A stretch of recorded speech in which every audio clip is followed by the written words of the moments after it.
gira. Vum. Não iniciou ainda. Tá ainda. Tá rodando a parada. Professora, aqui para mim já tá gravando. Já tá gravando? Tô falando. Aqui tá tudo lento hoje, gente. Tá um horror. Enfim.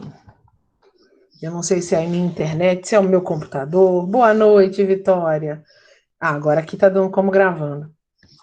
Eu não sei se sou eu, se o problema está entre a cadeira e a máquina, eu não sei qual é o problema. Que eu tô meio lenta hoje, eu tô lenta, mas eu tenho um bom motivo para estar lenta, gente. Eu preciso contar para vocês. Eu vacinei contra a Covid! Eu vou virar jacaré, eu vou virar cuca. Cuidado com a cuca, que a cuca te pega daqui, te pega de lá. Ai, professora, que inveja! É, minha filha, para alguma coisa serve o sobrepeso da pessoa. Tá vendo? Já que eu não consegui vacinar como profissional da educação. Consegui, ó, pelo meu excesso de fofidão, como dizem umas pessoas amigas minhas, assim, que falam que eu tenho excesso de fofidão. Vacinei pelo excesso de fofidão. Então, agora o braço tá dolorido, não dormi direito, tô meio lenta, mas enfim. O tema da aula de hoje é variantes, variação e preconceito linguístico. Então, eu quero começar aqui, mostrando para vocês uma pessoa que eu amo de paixão.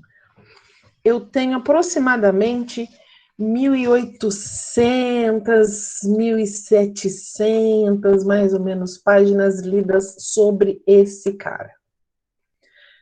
Tem gente que fala que eu tenho um em casa. Eu acho que faz algum sentido. Vocês vão ver uma pessoinha que eu amo de paixão, que eu sou alucinada com esse cara aqui que vocês vão ver agora. Vamos ver se vai rolar.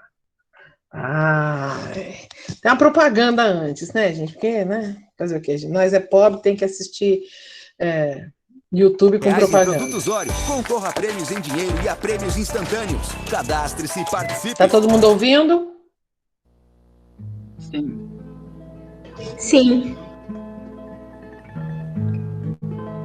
Bonito, hein? Muito bonito, hein? Se o senhor não tá lembrado, dá licença de contar que aqui onde agora está esse edifício Arthur era uma casa velha, um palacete assobradado. Foi aqui, seu moço, que eu, Mato Grosso e o Joca construímos nossa maloca. Mas um dia, nem quero me lembrar, veio os homens com as ferramentas, o dono mandou derrubar. Peguemos todas as nossas coisas e fomos pro meio da rua apreciar a demolição. Que tristeza que eu sentia, cada talba que caía doía no coração. Mato Grosso quis gritar, mas em cima eu falei: o homem está com a razão, nós arranja outro lugar. Só se conformemos quando Joca falou: Deus dá o frio conforme o cobertor. E hoje nós pega a paia na grama do jardim. E pra esquecer nós cantemos assim: saudosa maloca, maloca querida, din din donde nós passemos dias felizes de nossa vida. Saudosa maloca, maloca querida, din din donde nós passemos dias felizes de nossa vida.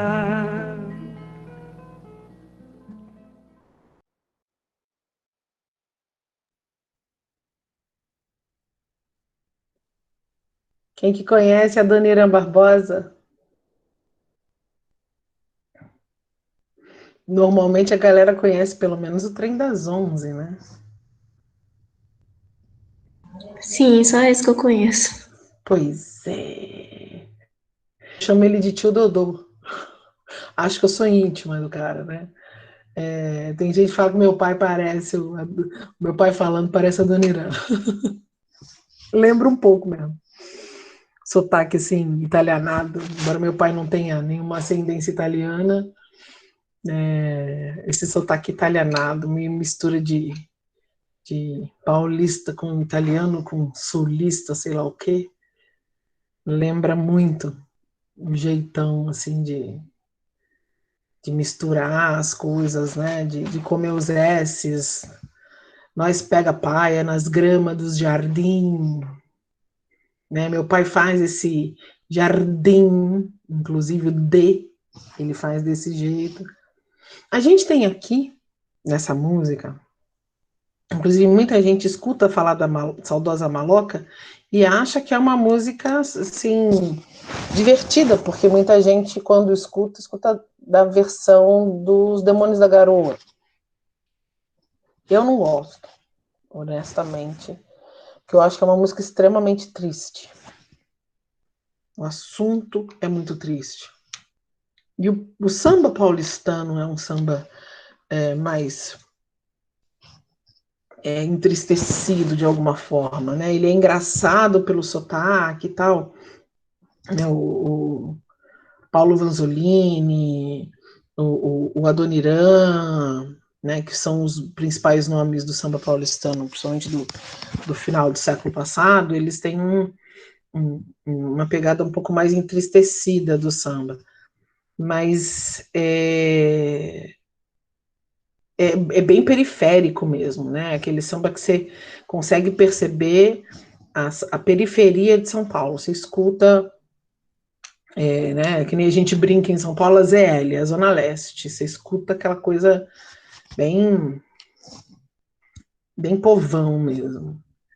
E quando você para pensar, você tem ali duas características que chamam a atenção naquela música, né? Ou na linguagem que a gente vê daquela música. A gente vê assim, tipicamente um paulistano falando, italianado mesmo, carcamano, né? Ao mesmo tempo que você vê também um paulistano pobre. Você tem duas marcas características que a gente identifica facilmente na linguagem daquela pessoa. A marca regional e a marca social, né, de classe econômica. Então, a gente consegue perceber, como a gente já vem conversando há algum tempo, o quanto a linguagem nos identifica, quanto ela mostra a respeito de nós. Então, eu quero mostrar para vocês hoje a ideia de variantes linguísticas, que é um assunto extremamente cobrado no Enem. Talvez dos pontos de aspectos linguísticos especificamente, fora a questão de interpretação de texto, seja o ponto mais cobrado em Enems, em edições de Enem, estatisticamente falando. Né? Nesses anos todos que o Enem vem sendo aplicado, provavelmente está em segundo lugar como o ponto mais cobrado nas edições de Enem, variantes linguísticas. Então, eu vou passar agora aqui para vocês um pouquinho do entendimento sobre isso, para a gente começar a perceber do que se trata. Tá bom? Eu vou começar com uma piadinha que a gente vai ver para começar a puxar a cabeça aqui. Vamos ver se vocês vão conseguir visualizar direitinho, porque nessa lerdeza que tá isso aqui. Então, tem aqui uma tirinha, né, que é meio que uma piadinha, né? Mãe e filho na cozinha, A mãe aqui cortando um queijo, provavelmente para fazer alguma receita, e pedindo para o menino, né, olhar o leite e dizer: filho, avise na hora que o leite derramar. E a mãe tá lá e o menino tá ali olhando o leite, dali a pouco o leite derramou. Mãe, 2h30. Então, o que ela disse ficou amplo, de maneira que o menino, em vez de evitar que o leite derramasse, ele disse a ela em que momento, né, cronologicamente falando, o leite derramou. Ou seja, ele não atendeu a expectativa dela porque ele entendeu a fala dela completamente diferente do que ela se propôs. Aqui, a gente tem a mesma história contada. Olha só, na cozinha. Na cozinha, a mãe decide fazer pão de queijo. Enquanto corta o queijo, coloca o leite para esquentar. Faz parte da receita o leite fervido. Pede ao filho que está ao seu lado: filho, avise na hora que o leite derramar. O filho responde: tá bom, mãe. A mãe segue no preparo do queijo. Então o garoto diz: mãe, 2h30. A gente tem a mesma história usando recursos linguísticos completamente diferentes. Né? Aqui, isso contado como se fosse uma piadinha mesmo. Aqui, uma tirinha que só tem 2 frases e usando as imagens para contar a história, né? Aqui a gente tem o leite derramando, o menino olhando no relógio e a mãe fazendo a cara de espanto, né? Então a gente começa a entender algumas questões. A diferença entre língua e linguagem, por exemplo, né? Que a língua é o idioma que é falado por um povo, como eu sempre lembro a vocês, né? Que a língua marca a identidade de um povo, ela é a principal manifestação do pensamento e da cultura de um povo, né? Ela é a expressão específica daquele espaço geográfico, daquele espaço histórico, né? Daquele grupo nacional. A gente já falou um pouquinho sobre nação em algum momento. Então, isso tudo interfere na formação do idioma, da língua. Agora, a linguagem, ela é mais individualizada. Então, é o conjunto de estratégias que a gente usa para se comunicar, que cada um vai usar para se comunicar. Então, são os recursos que a gente vai utilizar, incluindo a língua, mas a gente vai ter gestos, vai ter expressões faciais, né? Quando a gente está falando, cores, imagens, por exemplo, quando a gente está lidando, como aqui, né, numa tirinha, sons, músicas que a gente pode utilizar, como foi o caso ali do vídeo que a gente viu, né? A gente tem ali um vídeo em preto e branco, aquilo foi um programa que passou na TV Cultura, acho que em 81, 81, o Adoniran morreu em 82, então foi bem pouco tempo antes da morte dele. E a gente vê que ele tem uma atmosfera toda, né, misteriosa, tem a fumaça do cigarro que ele fumava, tem a mão de um violonista que a gente não vê quem é, né, ele fala, ele canta, o Adoniran fala, o Adoniran canta, então tem uma mistura aí de linguagens.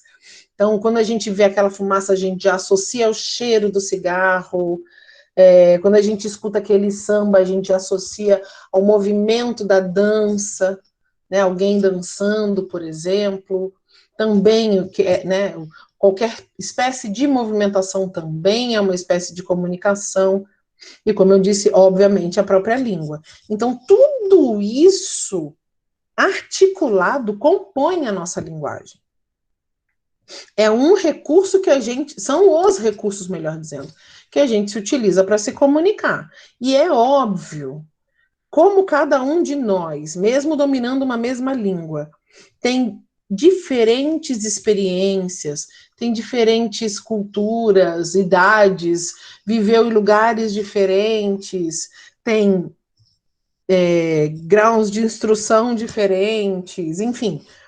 Obviamente, né, veio de famílias diferentes, tem crenças, né, proposições, pensamentos, visões de mundo diferentes, isso tudo interfere na linguagem que a gente usa. Então, agora a gente vai entender essa ideia de variação. O que é a variação linguística? Como é que a gente pensa nessa possibilidade de variar a linguagem e em que aspectos essa linguagem pode variar?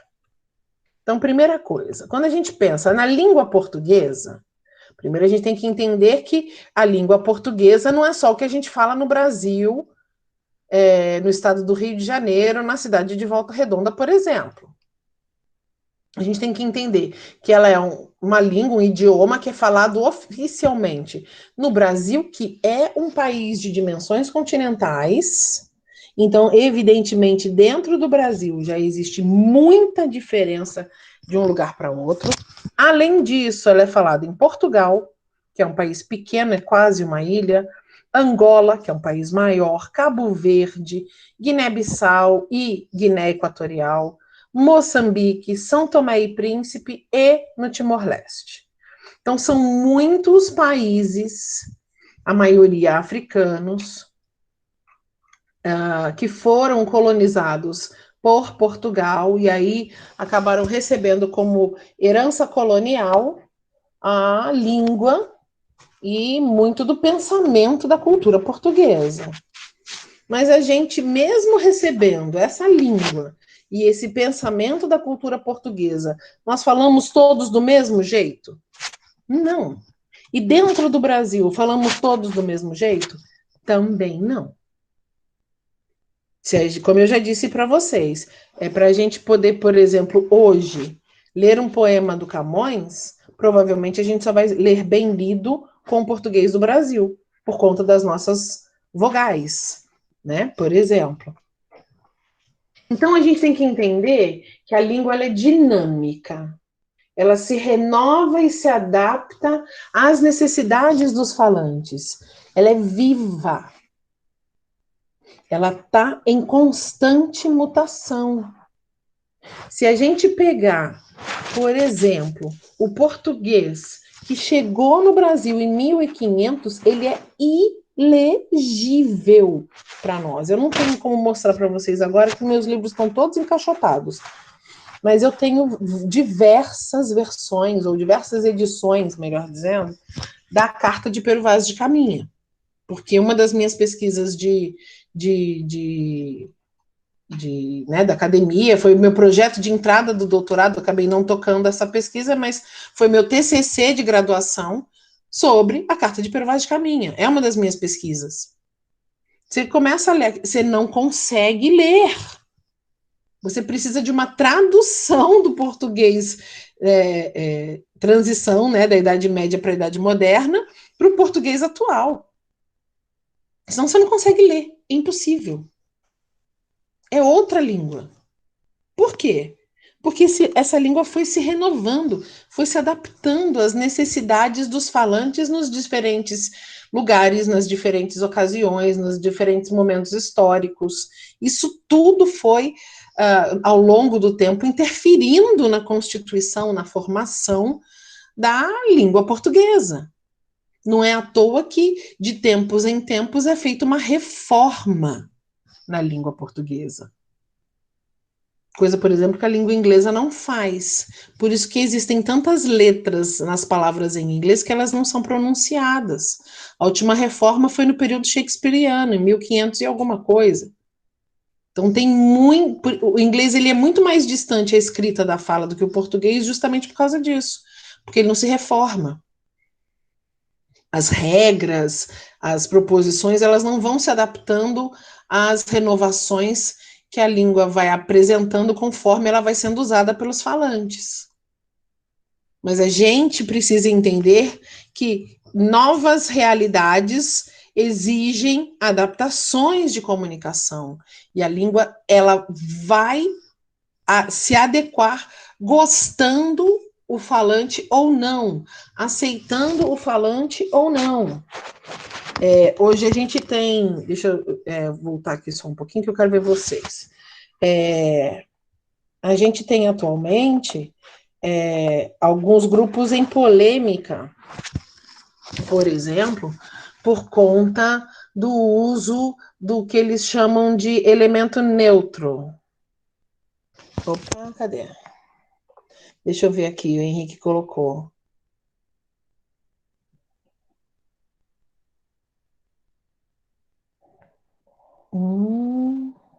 Daniel é maravilhoso. A Barça. Ah, estão doando uma Barça. Que bom, que lindo. Ah, depois eu coloco, Vitória. Saudosa Maloca, ao vivo, no programa da TV Cultura, eu esqueci o nome. Mas eu te mostro depois. Eu tenho ele baixado. De repente eu consigo botar para vocês. Olha que linda essa carta. Lá, 1516. Eu tenho uma penca de cartas dessa época e eu tenho várias edições com a carta de Caminha, porque, como eu pesquisei, né? E muitas cartas de cronistas daquele período.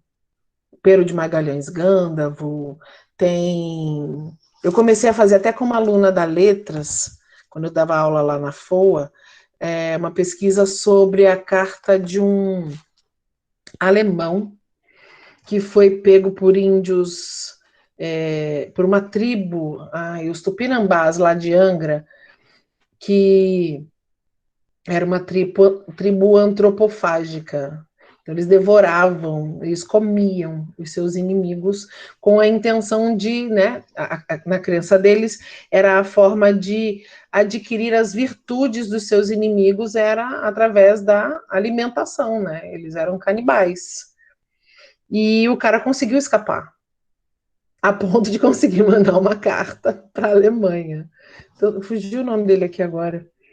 E a gente ia fazer um trabalho, né, um trabalho de comparação, uma pesquisa comparativa entre...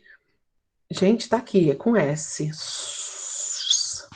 Eu falei tanto do Stuart Angel hoje de manhã, que só tá vindo Stuart Angel na minha boca. Com os tupinambás, né, desse texto do alemão, com os tapanhumas do Macunaíma, que é o meu texto de pesquisa de mestrado e doutorado. Fugiu o nome do alemão. Mas, enfim, está havendo uma polêmica, quer dizer, está havendo há algum tempo já, porque eu já observo essa movimentação para uma adaptação da linguagem há pelo menos uns 15 anos, com relação à utilização de elemento neutro na linguagem. Né? Tanto que hoje eu coloquei para vocês queridos, mas eu coloquei a letra X no lugar de O ou de A. Né? Uma forma de tentar apresentar uma palavra que não propõe uma sobreposição de um dos gêneros sobre o outro. Ou, né, pensando isso, né, binariamente falando, mas existe a movimentação para o emprego da letra E quando o elemento em questão não se entende ou não se identifica com um dos gêneros. Independente da crença, do pensamento de qualquer pessoa que seja, a gente tem fatos inegáveis e evidentes na nossa cultura. E a língua, ela trabalha diante disso, quer dizer, ela reflete, né, e ela se modifica mediante esse tipo de circunstância. Então, se a gente evidencia, se a gente enxerga na realidade, né, que a gente está lidando cotidianamente, uma demanda para uma determinada situação, essa situação vai acabar se refletindo numa alteração linguística que, por conta de ser reflexo de uma realidade, se torna uma alteração legítima. E é importante a gente entender o seguinte, a questão de elemento neutro, ela não é uma novidade. O latim tinha declinação de neutro. O latim tinha masculino, feminino e neutro. Mari, você estudou latim? Você ainda pegou latim na graduação? Porque eu sou velha, eu sou do tempo que tinha latim. Eu sei que houve uma mudança aí na grade curricular. Teve gente que estudou só algumas coisas a respeito. Eu tive 3 anos de latim na faculdade. Deus que me livre e guarde. O professor era um porre. Velho insuportável. Deus que me perdoe. O homem insuportável, aquele sujeito. Briguei horrores com aquele homem, gente. Olha, na faculdade, acho que só foi com ele que eu bati boca. Porque eu era uma aluna chata. Porque eu era uma aluna dedicada, eu não aceitava ser tratada mais ou menos. Eu tinha que ser tratada com respeito. Eu exigia respeito de professor. Se o professor não me respeitasse, eu não ficava quieta, não. E aquele homem não tinha o menor respeito por ninguém. E bati altas bocas com ele. O tal do sujeito queria me dar latim 2 sem eu ter aprendido latim 1. Eu fui pedir ajuda, ele me tratou igual um cachorro. Coitado. Teve que aguentar a Abigail. Imagina eu com 20 anos de idade. Se eu já sou terrível com 44, imagina com 20. Aí teve que aguentar, coitado. Mas eu tive 3 anos de latim. Primeira declinação, segunda declinação, terceira declinação. E a terceira declinação ela era de substantivos neutros. Então, é muito parecida, as desinências eram muito parecidas com a da segunda declinação, do masculino. Mas era parecido, não era igual. Então, os substantivos, é como se a gente conjugasse substantivo, né? Você pega, como você faz com o verbo, né? Eu amo, tu amas, ele ama, você vai alterando o final. No caso do a Mari caiu. No caso do substantivo, ele modifica o finalzinho dependendo da função que ele exerce na frase. Então, se ele é sujeito, ele termina de um jeito. Se ele é objeto direto, ele termina de outro jeito. Se ele é objeto indireto, ele termina de um outro ainda. Vocativo, predicativo do sujeito, complemento nominal. Cada função sintática tinha uma terminação. Isso a gente chama de declinar o substantivo. E aí eles classificavam os substantivos em masculinos, femininos e neutros. Eram 5 declinações, mas aí as finais eu já... Só Deus sabe como é que eu terminei aquele latim. Não lembro. O que eu lembro foi que eu consegui estudar sozinho. O que aquele homem deu em sala de aula, eu não consigo lembrar absolutamente nada. Tudo que eu estudei sozinho, eu guardei. Vocês verem como a minha relação com o sujeito era boa. Pra caramba. Mas o elemento neutro não é uma novidade. E o inglês, embora não seja uma língua latina, seja uma língua anglo-saxônica, trouxe o elemento neutro, por exemplo, para os pronomes, com o it. O pronome it é tratado como pronome neutro, porque ele se refere a objetos, portanto, coisas que não têm gênero, ou quando a gente vai fazer generalizações no singular de seres cujo gênero é irrelevante. Então, se eu for falar, por exemplo, que o cachorro é o melhor amigo do homem, eu não vou excluir as cadelinhas. Elas estão incluídas nessa minha generalização. Mas esse cachorro eu vou chamar de it. Diferente que se eu for falar, por exemplo, que o cachorro da minha irmã fez xixi no travesseiro do meu pai. Porque aí, se eu disser o cachorro da minha irmã, eu estou deixando claro que é um macho. Então, é um ser vivo do sexo masculino. Então, é masculino. É diferente.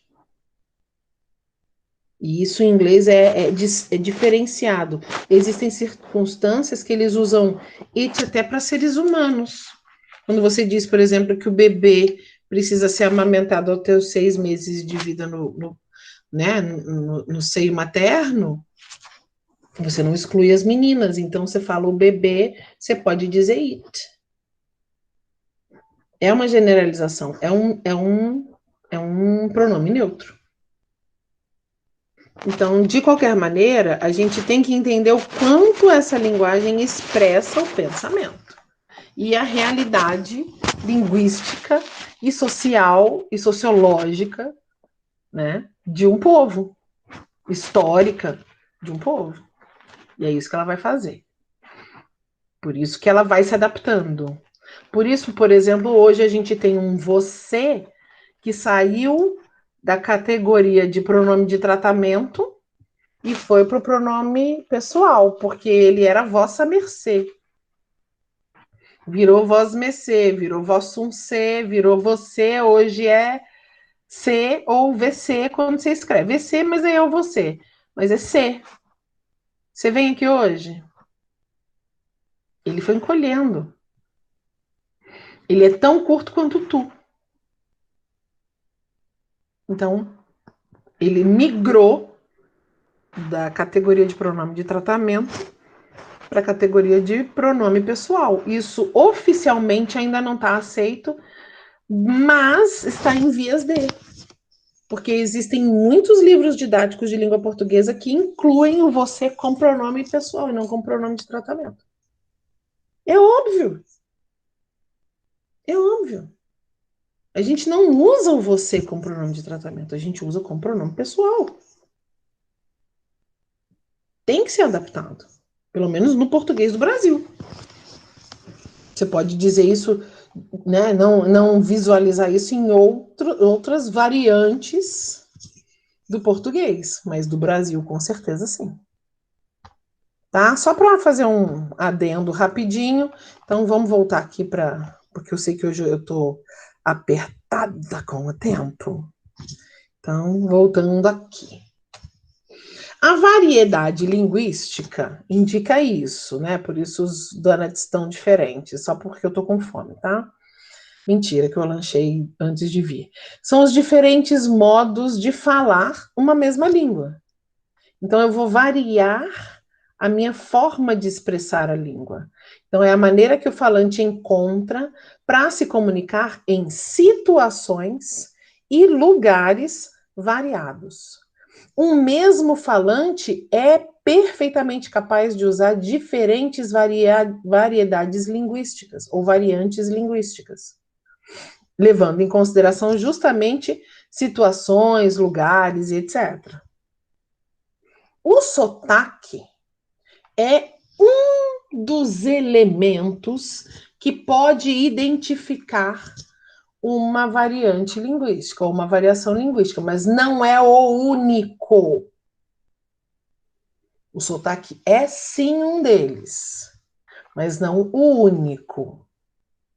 Então, há coisas que têm nomes diferentes em diferentes variantes, e há também, além disso, organização de frases diferentes, né? Aqui eu botei o exemplo dessa fruta, que no Sudeste pode ser mexerica ou tangerina, ela pode ser bergamota, deixa eu ver se é aqui que ela aparece, ó. Mimosa, laranja, cravo no Nordeste, mexerica e tangerina no Sudeste, bergamota no Sul, poncano em Goiás.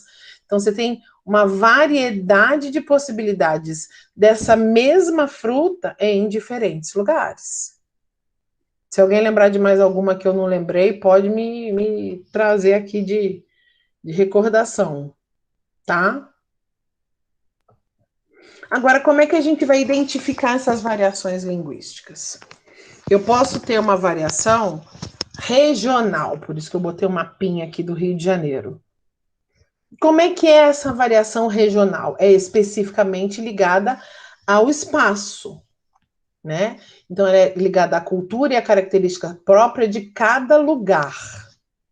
Então, por exemplo, quando, 20 anos atrás, eu estava morando ainda em São Paulo, a variante ou a variação linguística que eu utilizava era especificamente da região onde eu nasci e morava até então, paulistana.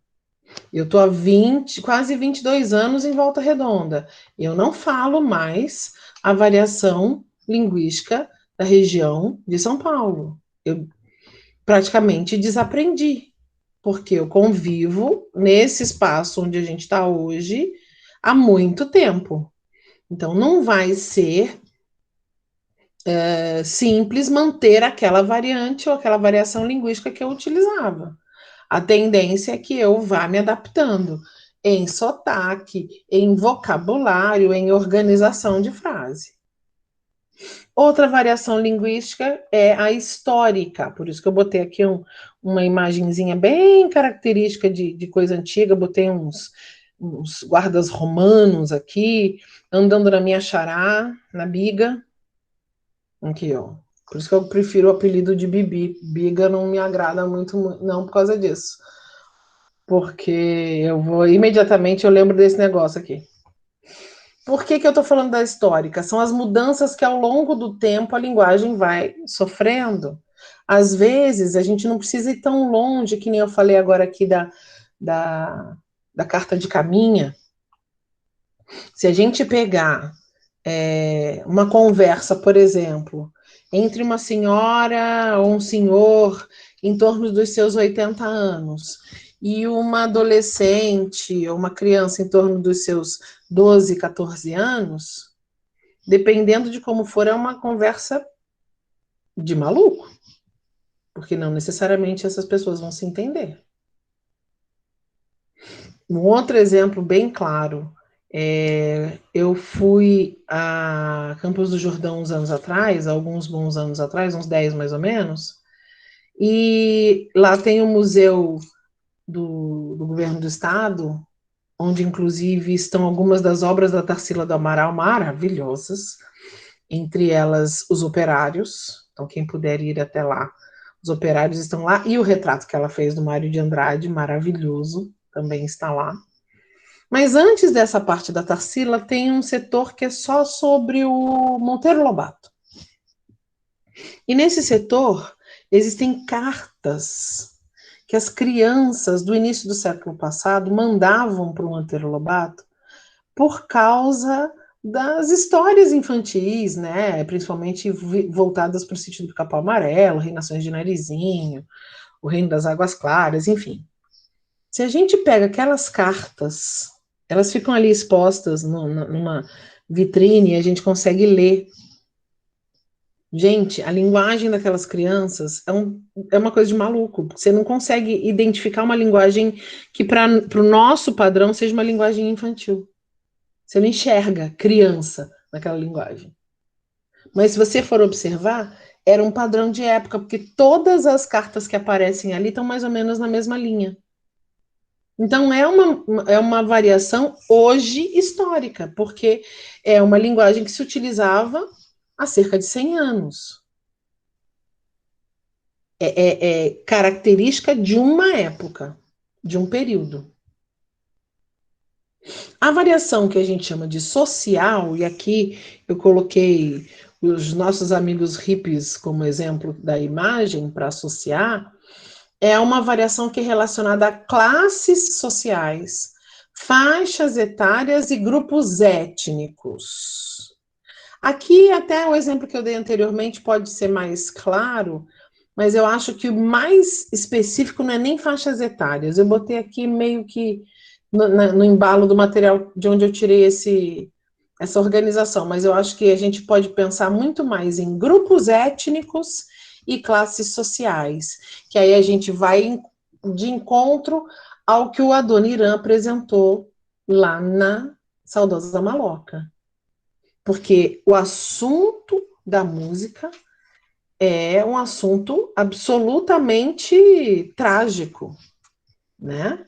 Um imóvel que provavelmente estava vazio, numa questão dessas absurdas de especulação imobiliária, foi ocupado por pessoas que estavam em situação de rua. Afinal de contas, moradia é um direito, e se o imóvel não está cumprindo o seu papel social, ele pode sim ser designado para ser ocupado por pessoas que estão em situação sem moradia, só que aí, diante do poder do capital, do poder do dinheiro, o que aconteceu? O proprietário daquilo, não pensando em posse, mas em propriedade, proprietário mandou derrubar o prédio porque provavelmente ia construir um negócio né, mandou derrubar a casa, né, para construir um negócio gigantesco diante daquela localização onde aquela casa provavelmente seria. Então, se eles não saíssem, ia acontecer igual aconteceu lá na Cracolândia, né? O seu João Dória mandou demolir alguns prédios com gente dentro. Né? Esse é o governador de São Paulo, que demole. Não é tão diferente de gente que se nega a comprar vacina. Né? Um se nega a comprar vacina, ou ignora a necessidade de oxigênio para hospitais e fica indicando, em vez de providenciar o que é realmente importante, fica indicando remédios sem comprovação científica nenhuma. O outro manda demolir casa com gente dentro. Tá tudo no mesmo, é tudo assassino. E né, aí a gente tem, nessa história toda, ela quase fica engraçada porque ela é contada numa variação linguística típica de uma classe social mais baixa, menos privilegiada, que tende a ser motivo de riso, né? Então, só que é exatamente essa classe social que passa por isso. Ninguém vai ser despejado de uma casa com o privilégio do dinheiro e do conhecimento. Isso não existe. E a última variação linguística, essa é a que tem mais a possibilidade da escolha por parte do falante. Ela é a estilística, ou seja, ligada ao estilo, por isso que eu coloquei uma pessoa elegante aqui, poderia colocar uma pessoa elegante diante de uma pessoa de biquíni, para poder, ou de sunga, né? Para poder marcar a ideia de formalidade e de informalidade da situação. Uma mesma pessoa pode fazer um discurso completamente formal e um discurso completamente informal. Depende da situação. Isso é muito comum com pessoas de muita instrução, né? Por exemplo, vou dar um exemplo bobo aqui.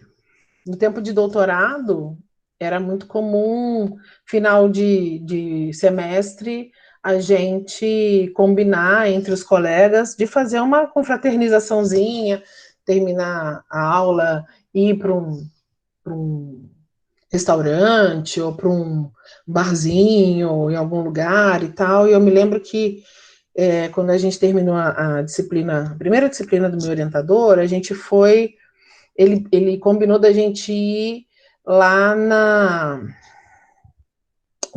lá na Glória, né, no Rio de Janeiro, num restaurante que era frequentado pelo Mário de Andrade, justamente por causa, né, por minha causa, na época que o Mário morou no Rio, ele frequentava muito aquele restaurante ali, esqueci, alguma coisa da Glória, o nome do restaurante.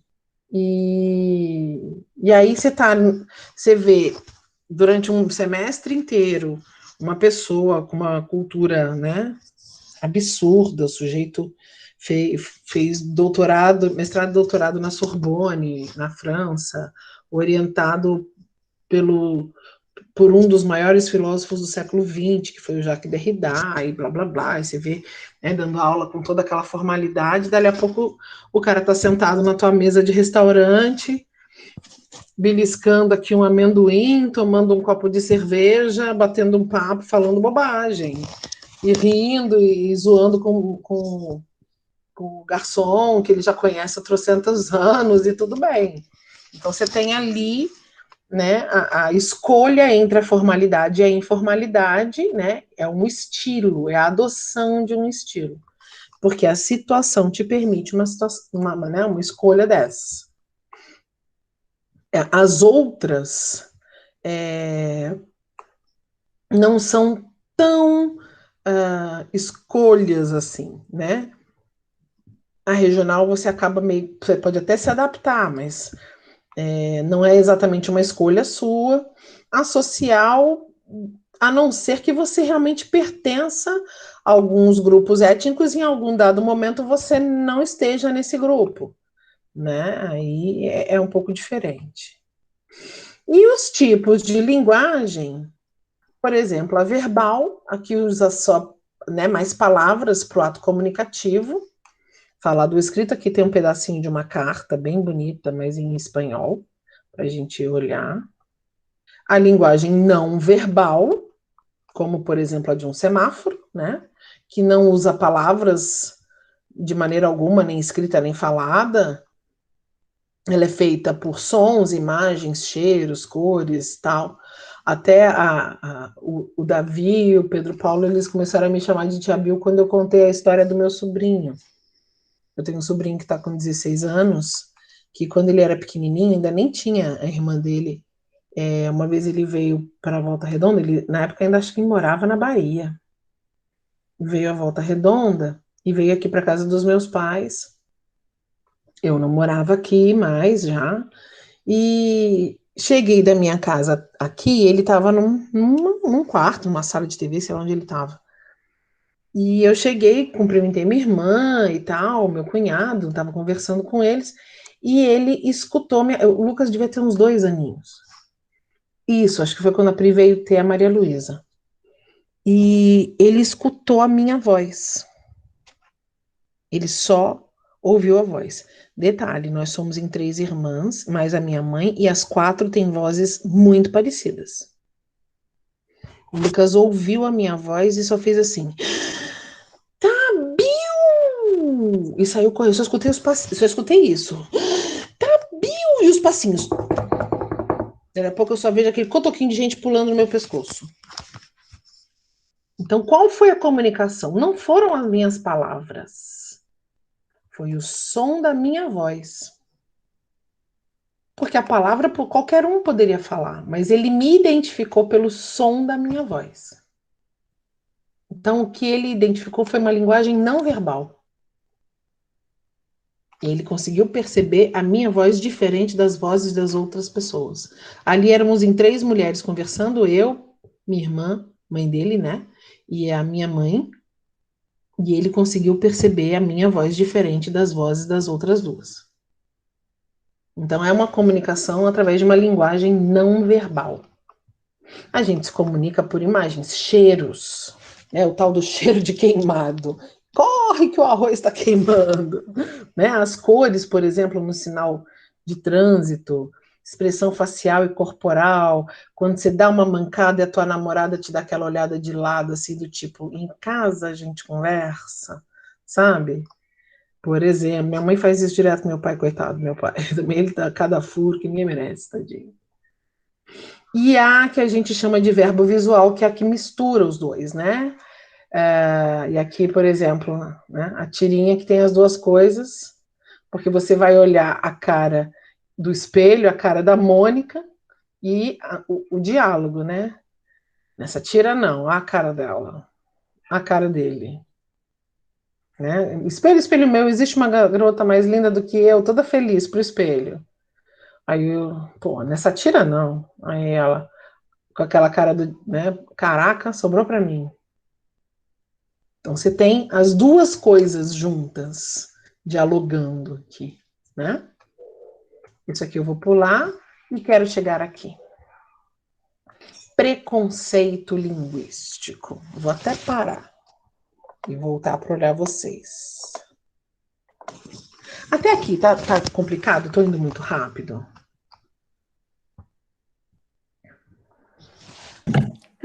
Não, cara, tá tranquilo de entender. Tá tranquilo?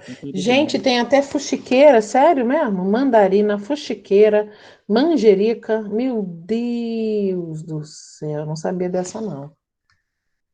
Quer dizer que eu não era a única encrenqueira, tinha gente que discutia com o professor de matemática financeira, é? Olha só. O que eu acho sobre a questão do gênero neutro na língua? Eu acho que isso vai acontecer. E eu acho legítimo, porque é uma realidade da situação social que a gente vive. A gente tem que entender o seguinte, nós vivemos num mundo, num espaço, que tem pessoas de diferentes pensamentos, de diferentes posturas, de diferentes origens, enfim. E a gente, gostando ou não, todas essas pessoas são cidadãos. Eles pagam seus impostos, eles participam do funcionamento dessa sociedade, eles trabalham, eles fazem esse espaço social funcionar. E eu entendo que é legítimo que essas pessoas sejam representadas na legislação, na linguagem, em todas as situações, porque elas existem. A partir do momento que elas existem, que elas estão atuando, que elas estão se movimentando, estão fazendo a sociedade se movimentar, isso está se tornando acontecimento histórico. E se é um acontecimento histórico, não tem como a língua ficar isenta disso. Então, assim, não tem nem o que concordar ou discordar. Não é uma questão de concordar ou discordar. É uma questão de observar o movimento que é natural de qualquer língua. Ela vai refletir a realidade da sociedade em que ela é usada. A língua portuguesa falada no Brasil vai refletir a realidade da sociedade brasileira. Então, se a sociedade brasileira está se colocando e se organizando de uma maneira a entender que no espaço social as pessoas, por trabalharem, estudarem, se posicionarem, terem direito ao exercício de uma cidadania, até porque elas têm um registro civil, elas trabalham, pagam seus impostos, geram empregos ou não, geram riqueza, enfim, elas fazem parte do funcionamento social, isso naturalmente vai refletir na linguagem e elas têm o direito de ter o Estado, de alguma forma, representando a existência delas, gostemos ou não. Isso é uma questão de direito legal, porque essas pessoas existem. Simples assim. Então não é uma questão de concordar ou discordar. Eu acho que é uma questão de reconhecer a existência ou não, e a língua tem obrigação de fazer isso, porque senão ela não cumpre o papel dela de comunicação. Ela tem que comunicar o que existe. Como é que eu vou comunicar uma coisa que existe se eu não tenho um repertório que dê conta disso que existe? Eu tenho que ter repertório para isso. E aí que entra a questão de entender como funciona o pensamento científico. Aquela palestra do Eilael, ela foi sensacional e ela precisava ser relembrada assim, periodicamente. O conhecimento científico, ele não é definitivo. Ele nunca vai ser definitivo, porque a ciência, ela está em movimento. Ela nunca vai te apresentar uma verdade absoluta.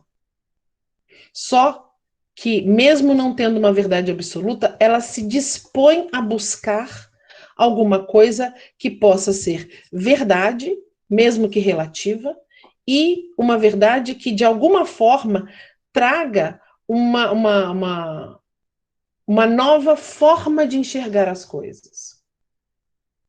Quando a gente pensa no conhecimento científico voltado para a linguagem, nós estamos falando sim de ciência. Nós estamos falando de ciências da linguagem, estudos da linguagem.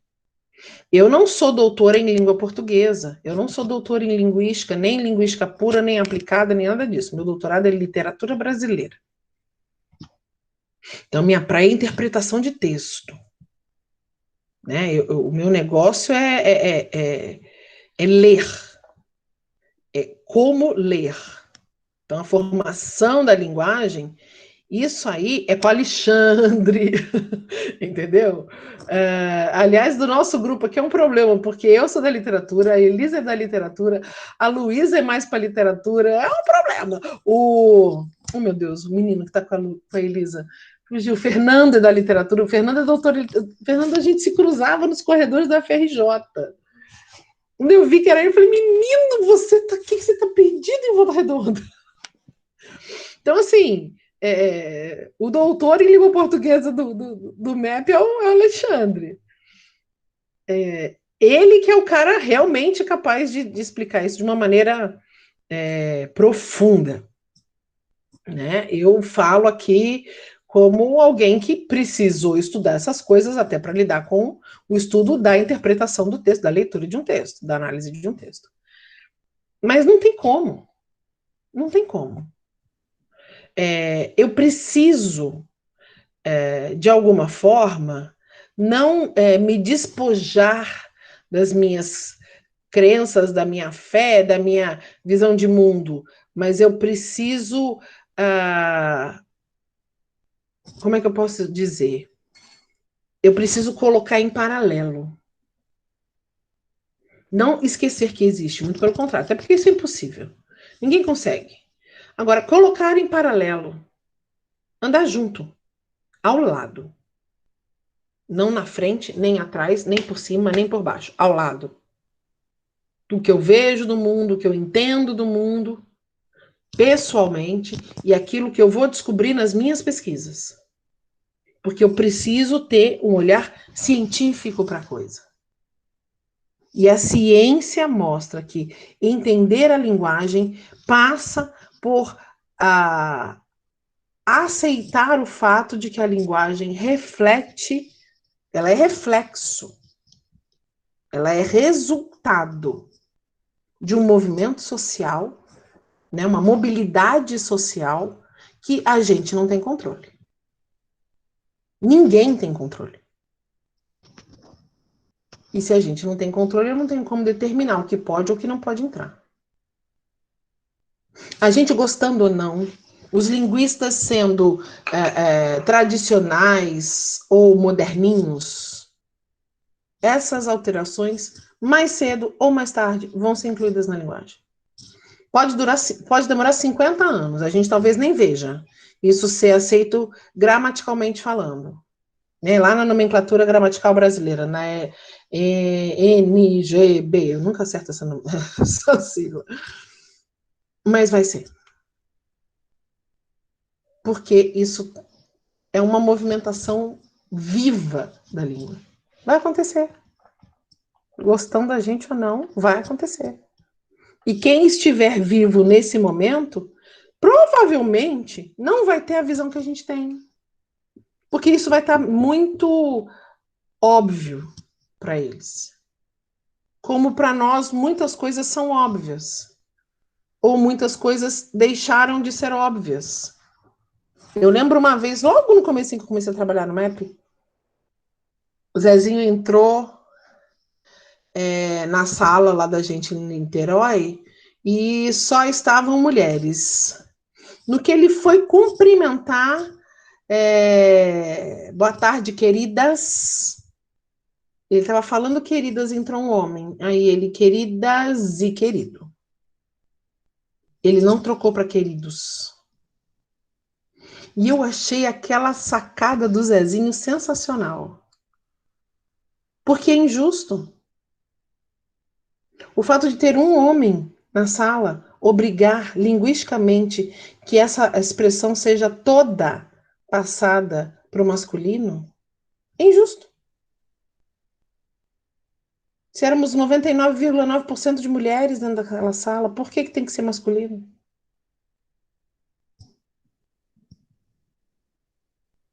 Entende?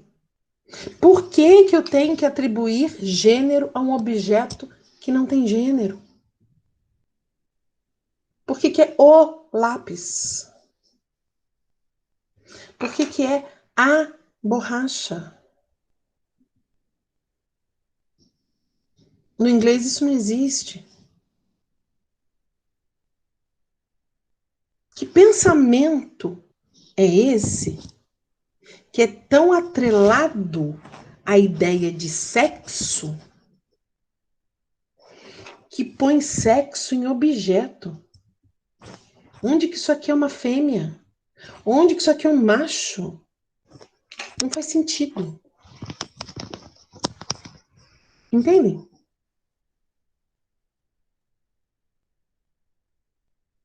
É atribuir gênero a tudo de tal forma e continuar utilizando o plural como predominante o masculino. É uma necessidade de uma subserviência do elemento feminino que é doentia. Tão doentia que entra naquele aspecto que eu acho que eu já falei com vocês, que os xingamentos são todos para cima da figura feminina. Pega os palavrões, gente. Vai xingar uma mulher. Eu vou falar um monte de palavrão aqui, com todo respeito, por favor, é só para exemplificar. A mulher, ela é o quê? Ela é a vagabunda, ela é a piranha, ela é a puta. Ela. Certo? O cara, ele é o quê? Ele é o viado, ou seja, ele tá fazendo o papel da mulher. Ele é o filho da puta, ou seja, quem tá sendo xingado é a mãe dele, não é ele. É o corno. Quem que é o sacana da história? É a mulher dele, não é ele. Ou seja, ele é vítima. Ele é o pobrezinho, coitadinho, ou ele tá no papel de fêmea, porque ser fêmea é ruim. Isso é típico da nossa linguagem, porque é assim que a nossa cultura pensa. Se não fosse assim, a gente não faria plural no masculino. E isso não como é que é? Teoria da conspiração, não, gente. Isso é provado. Isso é científico. Isso é análise de discurso.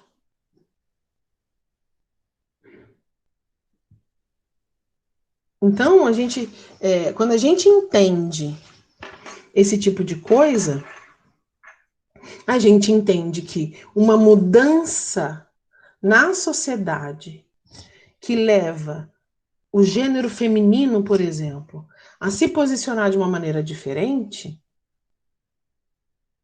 vai, consequentemente, ter alteração na expressão linguística. Isso porque eu não estou entrando nos gêneros não binários, até porque é um assunto que eu não domino, não me sinto à vontade para tratar,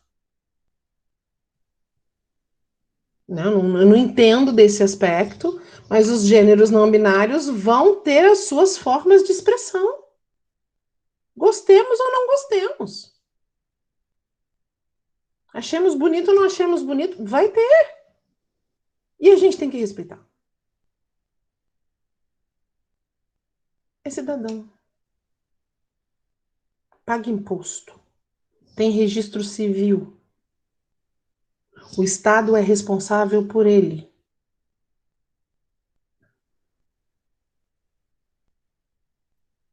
E a gente tem que aprender a respeitar. Porque se ele respeita as leis, se ele está debaixo do jugo das leis, não há qualquer situação que nos leve a desrespeitar.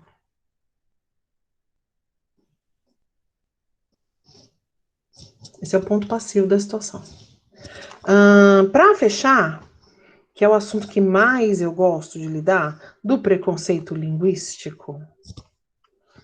O preconceito linguístico, ele normalmente passa por todos os outros preconceitos. Até essa questão aqui do xingamento, ele tem a ver um pouquinho, né? Mas o preconceito linguístico, quando a gente pensa na questão racial, quando a gente pensa em xenofobia,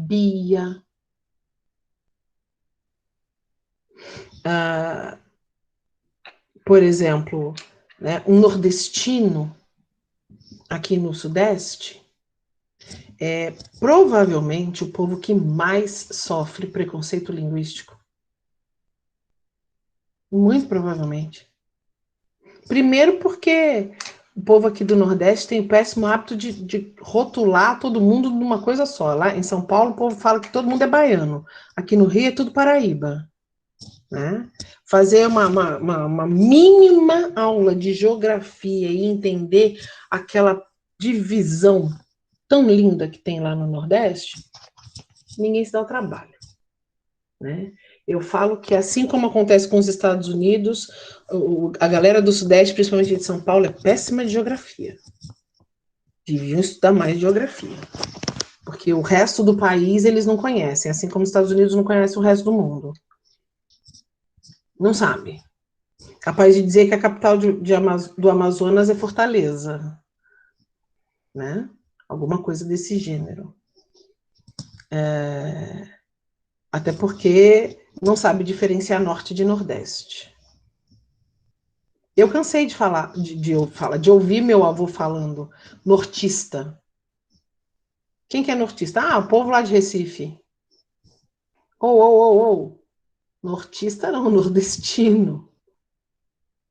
E o meu avô morou 20 anos em Recife. Detalhe básico. Mas para ele era tudo nortista. Paulistano. A xenofobia. Então, uma expressão que às vezes vem na gracinha, vem na piadinha. Ai, mas tudo faz drama, tudo mimimi. Aliás, essa expressão, ela é... Né? Mimimi é a dor do outro que não é tua. Normalmente é isso. A gente chama de mimimi o que dói no outro e não dói na gente. Cada um sabe o tamanho da própria dor. Né? E respeito é bom e todo mundo gosta.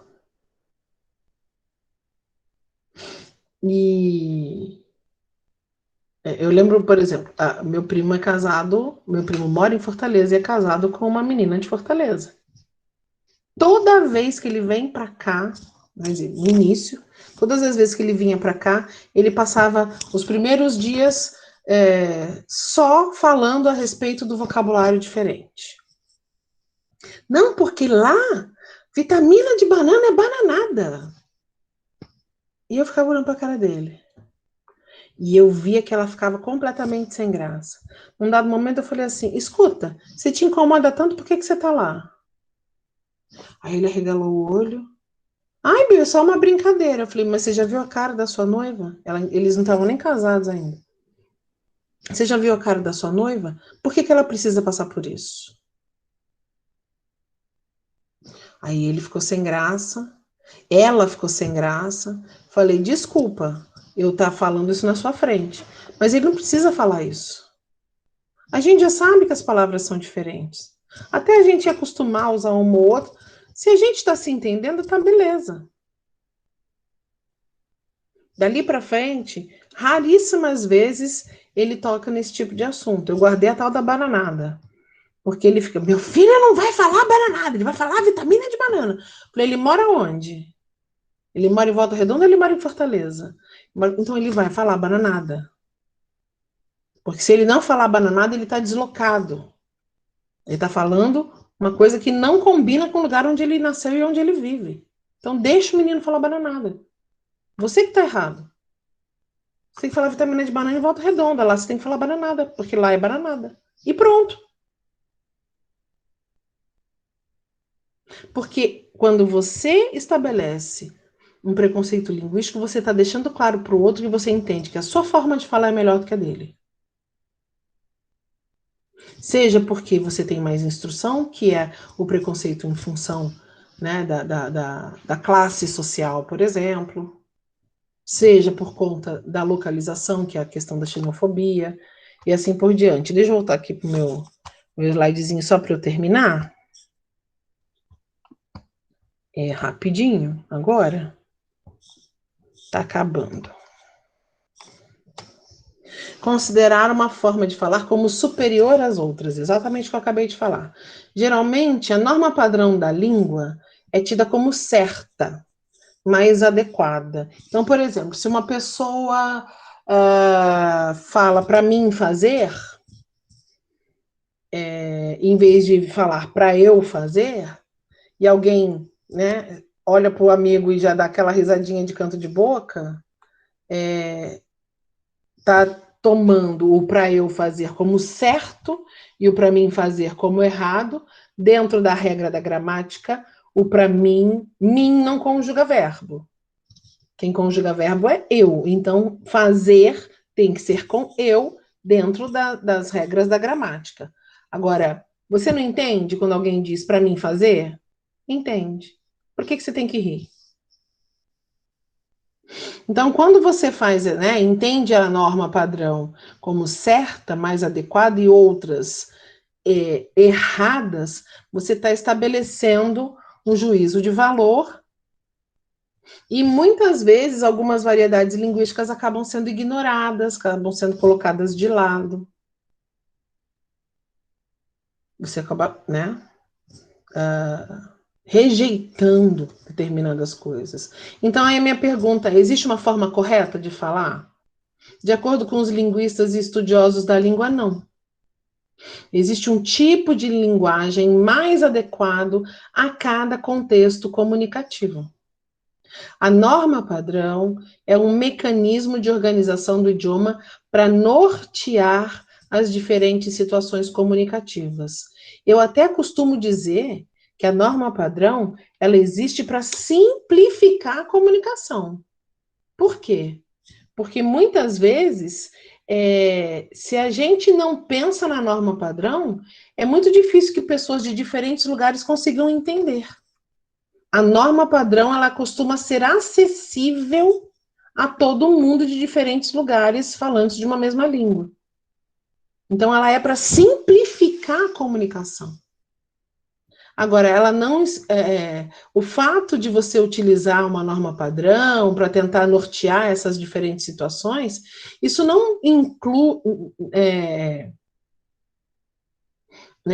Não inclui expressões populares, gírias e regionalismos, isso não pode ser considerado incorreto.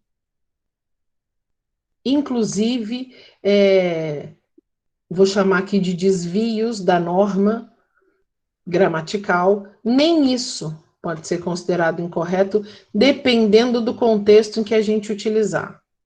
Por exemplo, não dá para utilizar pronomes oblíquos em determinadas situações, porque senão a pessoa não vai te entender, ou a pessoa vai te olhar de nariz torcido, pensando, essa daí é metida besta. Não vai dar para me comunicar direito com ela, não. Ela tá achando que ela é a última Coca-Cola do deserto. Ai, eu a vi ontem numa situação assim, assim, assim, assim. Em vez de falar, eu vi ela não sei o que lá, não sei o que lá, não sei o que lá. É um cacófato, é um erro de colocação pronominal? Mas em determinadas situações é o jeito que eu tenho para falar. Porque se eu não usar assim, as outras pessoas vão ter má vontade de me entender. Eu falo que eu gosto de manter alguns errinhos gramaticais de estimação, para trazer a minha linguagem um pouco mais para baixo, né, mais popular, e me permitir acesso a espaços que, se eu deixar fluir uma linguagem mais formal, mais padrão, etc., eu não vou conseguir acessar. Então, eu preciso de uns errinhos gramaticais de estimação para ficarem aqui comigo e eu usar sempre que eu achar necessário. Certo? Isso aqui é outra coisa. Então, amorecos, para fechar aqui nossa aula de hoje, a gente precisa entender, depois eu vou passar alguns exercícios de Enem sobre isso para vocês, tem várias questõezinhas de Enem sobre variação linguística, mas é muito interessante a gente parar para pensar que quando a gente respeita uma fala, uma escrita, antes de qualquer coisa a gente está respeitando quem produziu aquilo. Está respeitando o ser humano por trás daquela fala, por trás daquele texto. E independente de qualquer coisa, todo mundo merece respeito. Porque assim como eu posso achar que alguém está errado por isso ou por aquilo, aquela pessoa também pode identificar tudo que eu tenho de errado. Quem sou eu para apontar o dedo para alguém? Né? O que eu posso fazer é abrir espaço para a gente se entender, para a gente conversar e quem sabe um ajuda o outro. Né? Se eu sou capaz de enxergar coisas que de repente eu entendo como erradas e que de repente nem são, o outro também pode enxergar coisas que de repente são erradas em mim e ele também pode me ajudar a melhorar. Humildade cabe em qualquer lugar, né? Aliás, a humildade tem que ser a premissa de qualquer relação. Como é que eu vou lidar com vocês, que são meus alunos? E eu nem gosto muito dessa palavra, porque aluno significa sem luz. Sem luz é aquele que precisa do professor para dar luz para ele. E eu não acho que é assim que funciona. Eu vou lidar com vocês, eu vou aprender com vocês. Vocês sempre vão me ensinar alguma coisa. Eu nunca vou sair né, de uma aula do jeito que eu comecei. Aqui, tô ouvindo aqui, tô olhando os chats aqui. A Lelê colocou alguma coisa de sim aqui, deixa eu ver, peraí.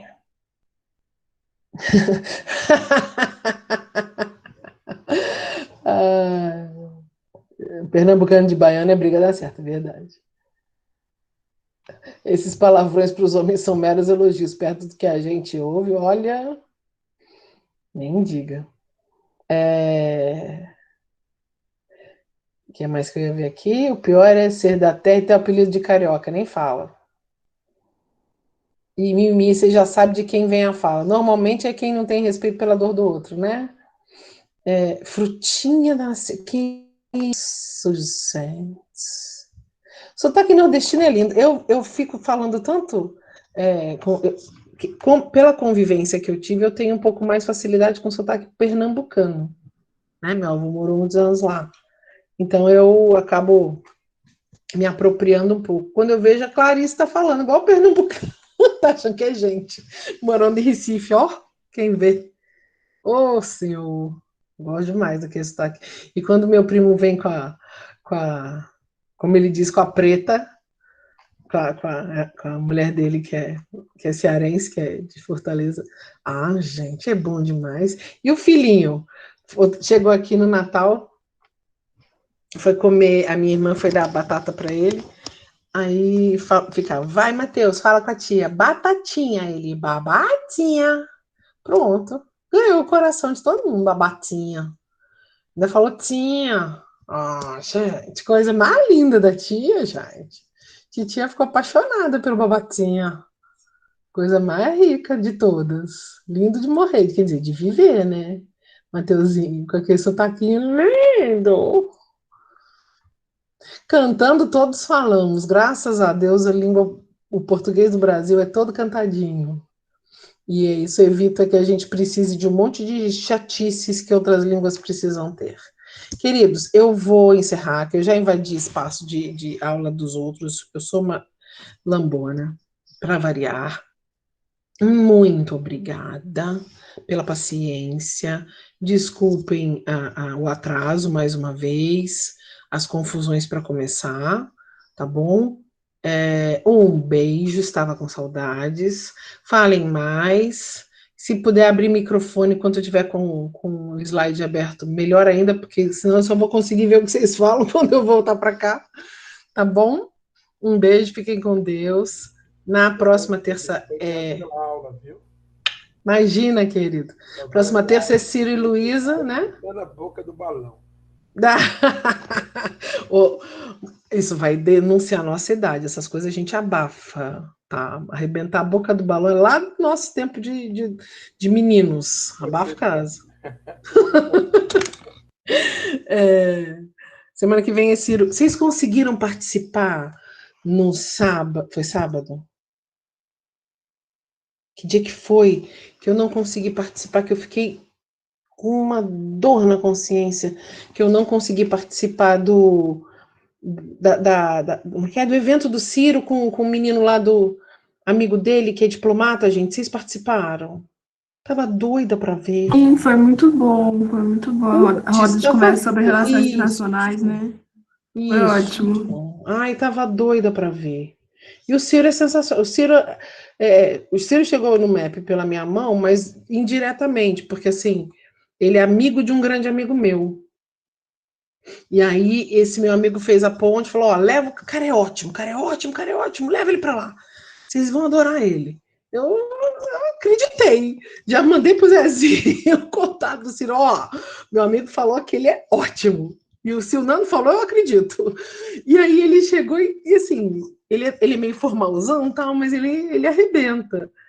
E o Ciro é super bem relacionado. Então é bacanésimo a gente ver essas coisas assim. Eu acho um barato. Uma pena de eu não ter conseguido. Né? Essa fase que eu tô aqui com a FATEC mudando as organizações das coisas está me deixando maluquinha. Mas vamos ver, vai rolar. Tá bom? Beijos, fiquem com Deus. Daqui a 2